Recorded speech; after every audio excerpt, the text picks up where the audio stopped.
biggest, I guess, failures of the invasion was you not being there. Everybody wanted you. Goldberg and Austin was the match. We can pretend it was anything else, but that was the match. Sting and Rock would have been nice, but it wasn't. Goldberg and Austin was the one. So, obviously, you have a contract with Time Warner, and you're going to keep that contract because you have a brain. So why would you give that up? My contract was guaranteed. I didn't get 50 cents on the dollar like everybody else, or most everybody else.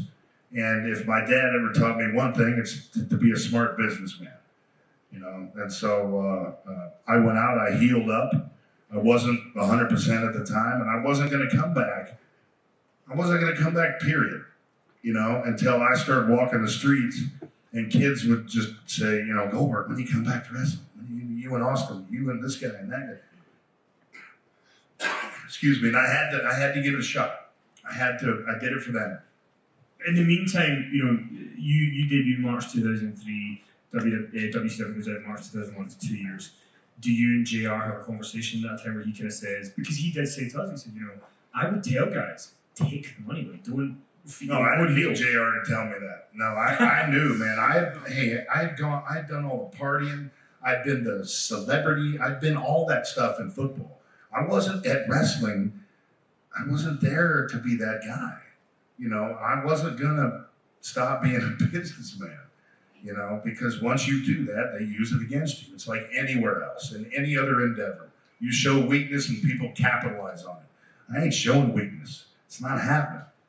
You know, I have an affinity for animals and kids, and that's my weakness. You know, being a good person. If that's a weakness, and I'm sorry, I think it's a strength. You know, I'm not talking money, but like, was the WWE deal in 2003? Was that easy to put together? Was it easy for you guys to converse and go, okay, we want you to bring you in, blah blah blah? Was it easy or was it not? And if it wasn't easy, why was it not easy? I don't really remember, you know, because I let my agent do that.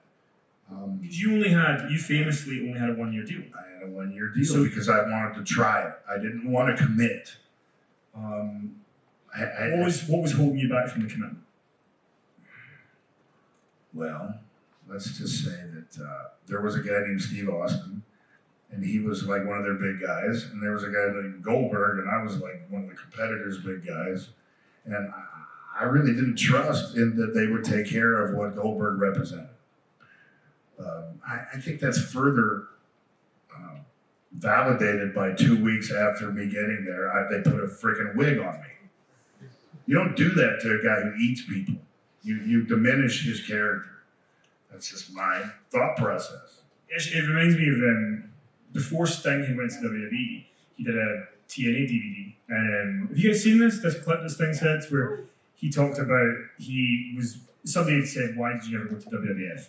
And he said that he watched a segment on Raw with The Rock and Booker T. And it was like during the invasion, they're back to back, and they bump into each other, and they turn around, and The Rock says, "Who are you?" Yeah. And he just went, "No." Well, that's a lot of it too. There's no doubt. You know, I'm not going to let them diminish for their programming ratings. I'm not going to let them diminish what we worked so hard for. And obviously, you know, look at Goldberg, right? Why the hell would I go to a place that did a Goldberg that's going to put me in a wig? That, you know, I mean, come on. Were you able to? I mean, I don't mean this condescendingly, but were you able, because you're on top of the world when they do the Goldberg thing? You know, you're like selling. I still hate him too. No, he's cool, man. Were you able to see the funny side of Goldberg? Because I feel no, I was not able to see the funny side until a couple of years ago. I swear, I took it too seriously, way too seriously.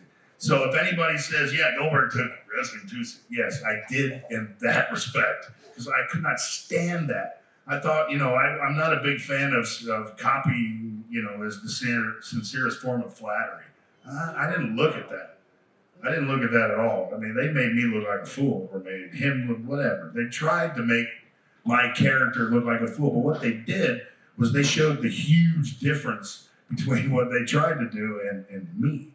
So, you know, it just gave me reason to go out and hurt people more. How awkward was it for him? They brought you in for you to kill him. Like, how awkward is that? I don't know. I didn't ask him. I didn't care. I just wanted it to be even quicker. So what was the kind of not the promise, but like, you know, you made the year commitment. What were they able to say to you or to reassure to you that it was worth giving it a go? Nothing. I didn't do it based upon the feeling I got from them. I did it based upon the responsibility I had in the wrestling community. I had waited long enough. If I waited any longer, I probably wasn't going to do it. And are you looking at like, are you kind of looking at going, there's nowhere else to do it. If I'm going to do it right now, this is the big place to. That's what I just said.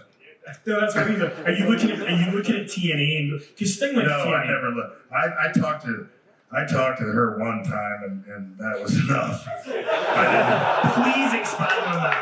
Please. Talk about believing your own hype and living in a fantasy world. Yeah, there was Dixie Carter and Goldberg would never have been partners. Not a chance. Anyway, I didn't like it that much. It wasn't that would have been the ultimate sacrifice. No, that would have been just doing it for the money.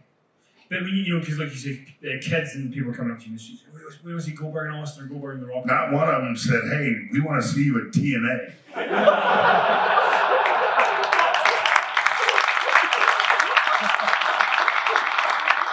And let's be honest, I wasn't going to wrestle in front of 6 people like in a closet. I mean, you guys got me here because you want me to tell the truth, right?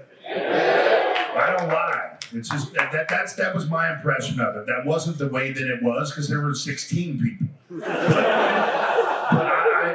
that's not why I got in the business. At that point, if I was gonna do it, I was gonna do it on the biggest stage possible.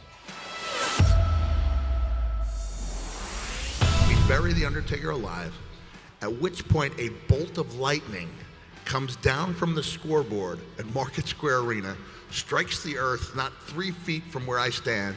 The Undertaker's hand comes up from the earth. Jim Ross goes, "He's alive! The Undertaker's alive!"